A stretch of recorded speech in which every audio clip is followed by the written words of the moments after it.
Amazing morning. I-explain naman po natin yung ating residual sales match commission. Ibig po sabihin nito, magkakaroon ka ng unlimited 2,000 for every purchase po ng product ng under your organization. Yung 1,000 product points po is equivalent po yan sa 200 boxes of barley. Ang pinakasimpleng explanation po dito, dahil tayo po ay binary, left and right lang po yung team sales natin. Halimbawa, na-detect po ng system na meron po tayong 200 box sa right natin na nabenta under our organization, and then nagkaroon ng 200 boxes of barley. Then, sa left team sales mo naman, so may papasok po sa'yo na 2,000 po na residual sales commission po yan sa account mo.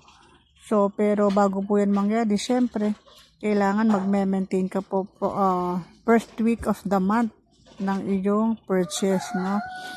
The more na mas malaki po ang organization mo, the more na mas malaki ang magiging income mo o residual sales match commission mo po.